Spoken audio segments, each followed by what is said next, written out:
So we're going on with our information on Unrwa. I think we should play this one again just to kick it off. Unrwa is the surrogate parent for the Palestinian people. Hamas, who runs the country, has spent the money on terrorism and tunnels, and they've stolen everything they can from these people. This is about the aid that's coming to the Palestinians from all over the world through Unrwa. انت عارف انه كل You know that all the people here cannot find anything to eat or drink. الناس هذه ما حدش لا لاقي شرب واكل. كلهم بيعانوا. الوضع صعب لا تدخل. The situation is difficult. No aid is coming in. Aid is coming in. مساعدات. ما في المساعدات كل. All the aid goes to the tunnels underground. Guess who that is? Hamas. نازله تحت. المساعدات ما بيجوا للامه ولا بيجي للشعب كله. احنا جايين من غزه وكل الدعم بيجي لنا. We come here from Gaza City. All the aid is meant for us.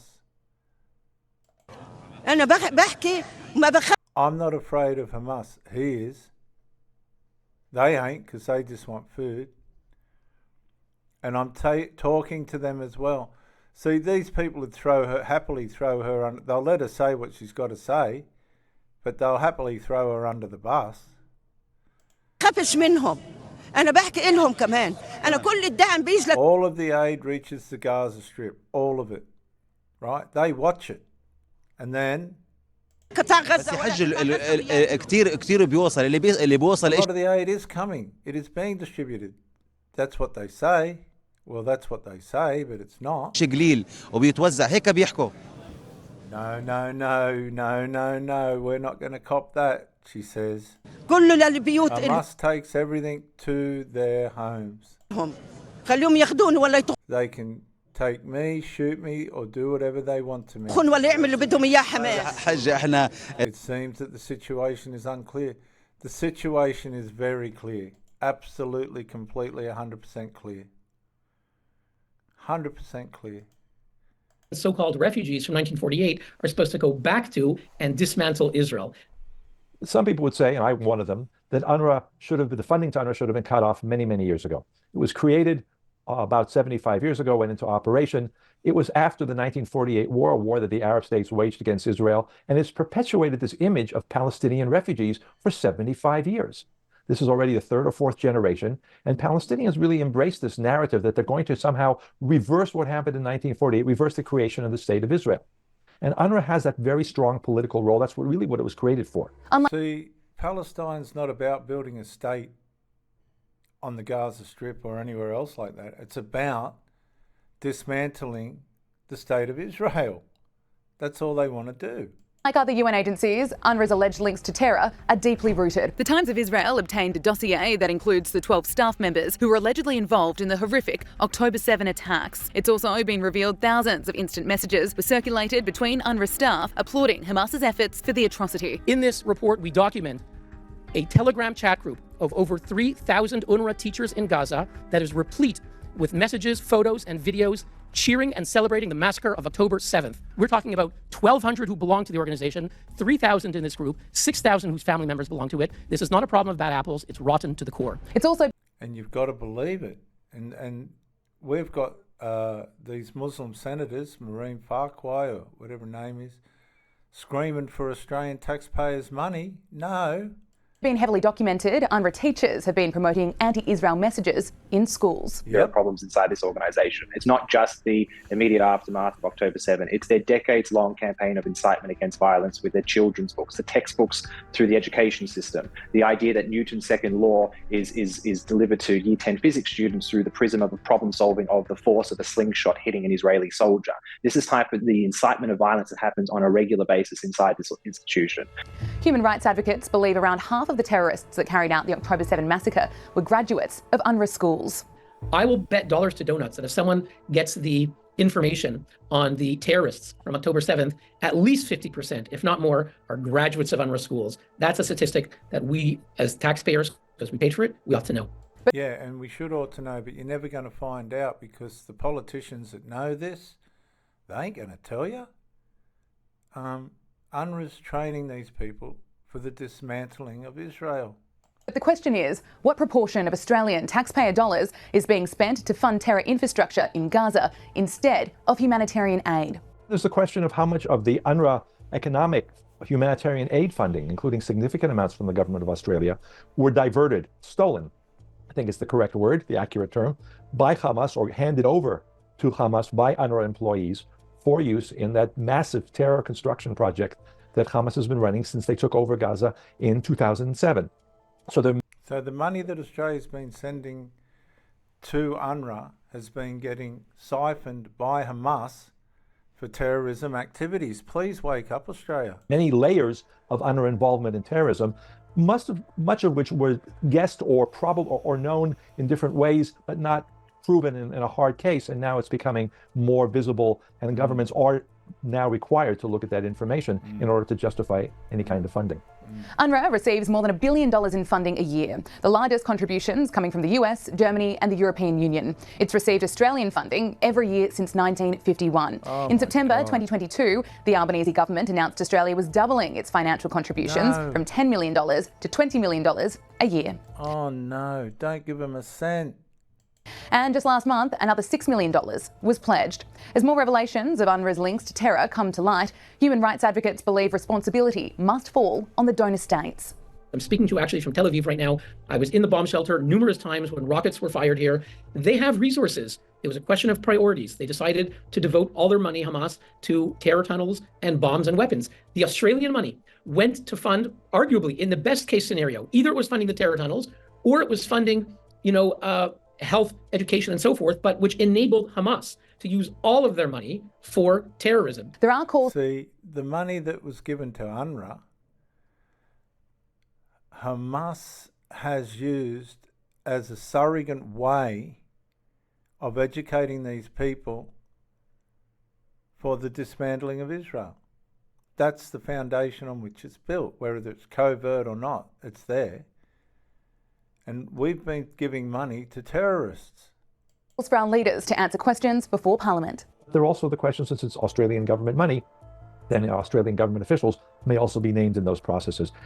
If there is a serious analysis of what went wrong, that goes... Okay, so it's like you've given money for someone to buy a machine gun to rob a bank. You're an accomplice. See, indirectly, we're accomplices to this terrorism because we're giving money to it. Across the board, that in a way is accepting responsibility. If the government does a serious investigation or adopts the investigations of other countries and says this also applies to our money, whether it's an American or Canadian or European investigation, then that would also be a form of accepting responsibility.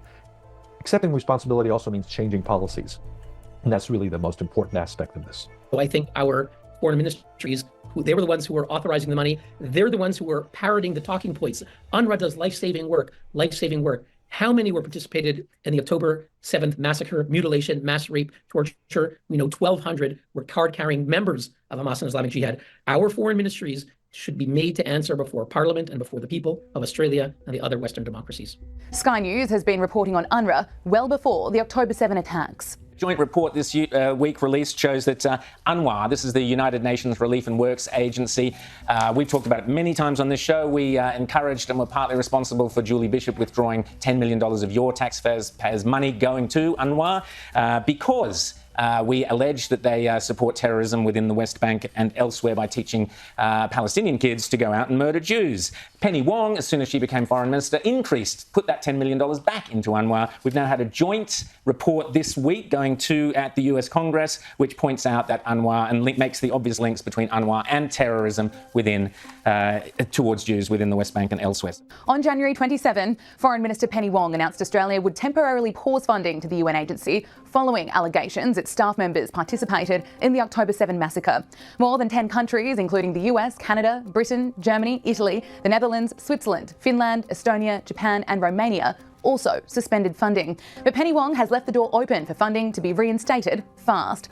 By reminding people why successive Australian governments since 1951 have funded this organisation. It is because it is the only organisation which delivers the sort of assistance and substantive support into the occupied Palestinian territories within the international system.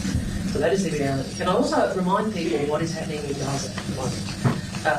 we had reports from the UN that 400,000 Palestinians in Gaza are actually safe, and 1 million But that's because the food's going in there and Hamas is stealing it. are at risk of starvation. An estimated 1.7 million people in Gaza are internally displaced, and they're in An interview on the potential reinstating of funding, but she was unavailable. The opposition is calling for Penny Wong to be sacked. And again, if the Prime Minister had the strength of leadership, he would stand up and say that Australian taxpayer money is not going to a terrorist organisation. If Penny Wong is now advocating, knowing that this money is going to an organisation not fit for purpose, if that is her argument, then the Prime Minister should sack her. I tell you what, Peter Dutton's right, but Penny Wong has fought against the Palestinian Muslims in our Senate, or the Pakistani ones, whatever their countries from, wherever they're from, demanding this money go to Unrwa. Penny Wong has tried to be diplomatic, but goodness. Alternatives should be explored. Alternatives in terms of Australian funding going through other agencies such as the Red Cross or UNICEF, as well as ultimately alternatives to UNRWA in its current shape, structure and form, because as an organisation it hasn't just faced these most grievous of allegations recently about employees being involved in the October 7 attacks. It's also faced many, many years of concerns about whether the actions of some of its employees, the way in which its resources have been deployed, have fed extremism and motivated people who might ultimately be engaged in terrorism in any way. But of course, Australia's actions in this regard should also work well and truly in lockstep with international partners. It would be of deep concern if Australia were to act in reinstating funding in any way ahead of the United States or other key partners, and that there must be, if it is to be reinstated, rock-solid guarantees and processes in place to ensure that not a single dollar of Australian taxpayer money goes anywhere other than to humanitarian support for those who genuinely need it. Well, it's not. The Prime Minister has also indicated it's only a matter of time until funding is reinstated. All of us want to see the support for kids in Gaza can't be in a situation whereby people are literally starving. And they're starving to death because Hamas is taking the supplies. Oh, for goodness sake, can't you get it? Oh gosh. انت عارف انه كل الناس هذه ما حدش لا لاقي شرب واكل. كلهم بيعانوا. الوضع صعب، لا تدخل مساعدات.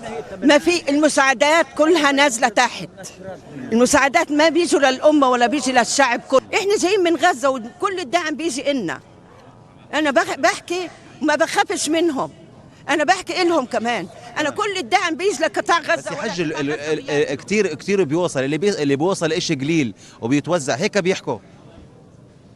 كله للبيوت إلهم، خليهم ياخذون ولا يطخون ولا يعملوا اللي بدهم اياه حماس. حج احنا الان يبدو ان الامور شوي فيها نوع من She stood up and told them, these fools. Only organisation that can provide that support there is Unrwa. Unrwa are providing shelter for literally hundreds of thousands of... No.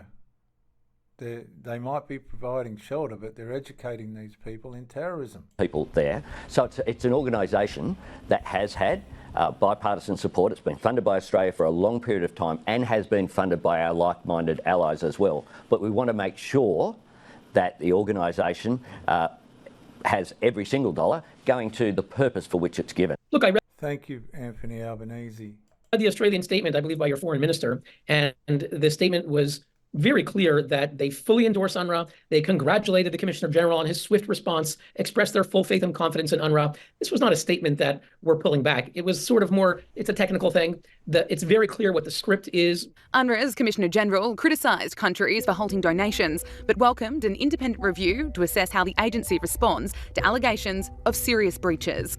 In fact, the evidence around UNRWA dates back to 2015. When United Nations Watch reported that UNRWA officials were operating 12 Facebook accounts inciting terrorism.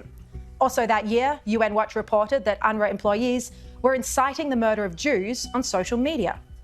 Despite those revelations and the follow-up UNRWA promises, teachers again incited violence against, and I quote, Jewish apes and pigs just a few months later.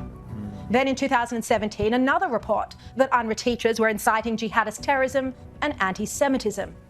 Again in 2019, teachers were once again exposed. In 2021, UN teachers celebrated the deaths of Israelis, and then another report in 2022 and March 2023, and on it goes.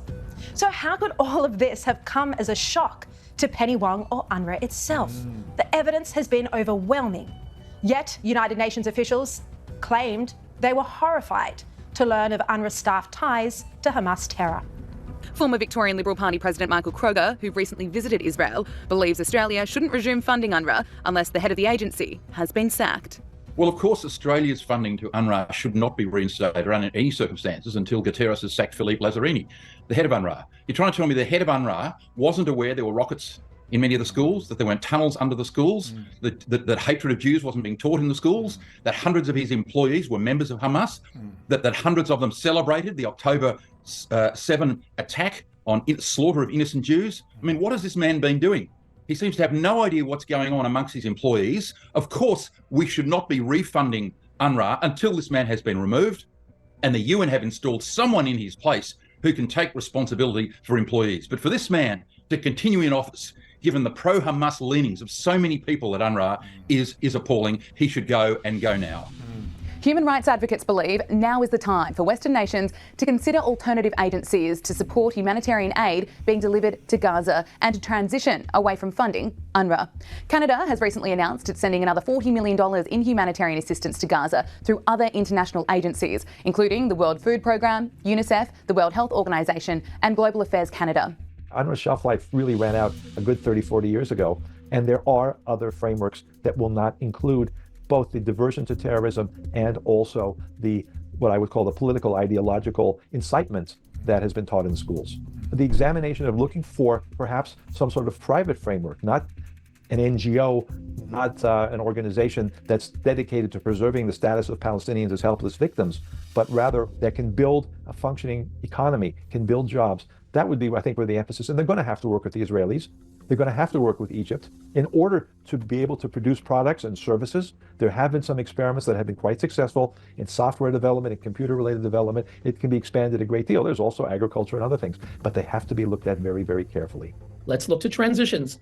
Other agencies, guess what? I work next to the UN Refugee Agency in Geneva, UNHCR. They're very good at showing up anywhere in the world, feeding whoever needs to be fed and taking care of their humanitarian needs. Other UN agencies can step up. They were asked in Geneva, the World Health Organization, at a press conference a few days ago, if UNRWA is defunded, would you, the UN and WHO, be able to scale up? The WHO spokesman, Christian Lindmeier, responded, said the United Nations in general, as a whole, and the World Health Organization, yes, they can step up and do what is necessary. So we know the UN can do it, but it's a political battle. So I take the foreign minister I sympathise with the foreign minister's position in wanting for aid to return to Gaza, but where we have grave concerns is that if Australian taxpayer dollars are going in lining the pockets of actual terrorists who are listed as terrorists under Australian law, that is obviously problematic. So if you couple that with the immediate need of getting aid to people who need it versus the real problem of that money potentially going to not only just nefarious activity, but also lining the pockets of cash of actual terrorists who have Jewish blood on their hands, that's a situation that we think that crosses a line, and that funding should not be returned to UNRWA immediately until those concerns are alleviated. In the meantime, the World Food Programme and other UN agencies are there. I don't think UNRWA can be disbanded straight away, but if we want a long-term solution between the two people, Penny Wong and people like her, the Oxfam whingers who are on the ABC, putting one-sided point of view about UNRWA, have to look at the burning ship. And UNRWA is a ship that has associated itself with the Hamas attacks, has got so many double members of Hamas and UNRWA. The Israelis are going to be in charge, at least in security, after the war is over there, and they're simply not going to trust UNRWA. Why did young men come and rape women and disfigure their genitals and all of the horrible things we know about, Andrew? Because they had 75 years of fanaticisation by an organisation which taught them that they're not going to be like normal refugees and adjust to life in the country that they live in, i.e. Gaza or the West Bank. They're going to return. So it's an organisation, temporary organisation, created 75 years ago that has enhance this process of the conflict. And if people are sincere about ending the conflict, they have to have another look at UNRWA. I'm telling you, if Sweden has pulled the pin on them financially, then UNRWA's in a lot of trouble. While the spotlight is on Unrwa, we're being urged to look at how the International Committee of the Red Cross is responding to the Israel-Hamas war. The newly appointed Director General of the Red Cross is Pierre Krakenbull, who previously was the Commissioner General of Unrwa. He resigned from the UN agency in 2019 amid an internal investigation into alleged mismanagement and ethical abuses at the organisation. Some human rights advocates fear the ICRC isn't doing enough to help Israeli hostages and to call out Hamas. We actually looked at ICRC statements and we found about 170 tweets that express sympathy for the Hamas narrative and maybe 17 that mention Israeli victims. So 10-1, the ICRC is basically siding with the Hamas narrative. The ICRC is bad enough. They do not need this corrupt and anti-Israel figure heading the International Red Cross. It's outrageous. The International Committee of the Red Cross, that's the official name, is playing a very confused role. I think they're confused themselves. It's inconsistent. They say one thing and do another thing. They should be very much more vocal in campaigning and demanding that Israelis that were kidnapped be freed, that they're able to get basic medication. They should be visited according to the rules of the International Red Cross. Now, the Red Cross says that they have no communication. Hamas is refusing all of their requests, and therefore they are unable to act. But they do have a platform, an international platform, to say this is a violation of the Geneva Conventions. It's a violation of basic human behavior. And they don't use that. And that's something that is very disturbing. So they could be doing a lot more. We know that the Red Cross is not going to go in and free those poor people who've been held for over 100 days in terrible conditions. And it's just brutal to just imagine what they're going through. So I don't blame the Red Cross for not going in and freeing them, but they could be far more vocal in expressing the rights of each of these hostages to be heard, to be seen, and to be cared for. While the war between Israel and Hamas rages on and an investigation into UNRWA's latest terror allegations continue, Australians are being warned to expect to see funding reinstated for the UN agency in a matter of months. Restored, the money's coming back. I've seen it in 2019. My prediction, within a month, maybe two at most, that's what we're going to see. And we're here to say, if you want to perpetuate Palestinian grievances and refugees for all eternity, that's how you ensure it. If we want to put a stop to it, let's look to transitions. Other agencies, guess what? I work next to the UN Refugee Agency in Geneva, the UNHCR. They're very good at showing up anywhere in the world, feeding whoever needs to be fed and taking care of their humanitarian needs. Other UN agencies can step up. They were asked in Geneva, the World Health Organization, at a press conference a few days ago, if UNRWA is defunded, would you, the UN and WHO, be able to scale up? The WHO spokesman, Christian Lindmeier, responded, said the United Nations in general, as a whole, and the World Health Organization, yes, they can step up and do what is necessary. So we know the UN can do it, but it's a political battle.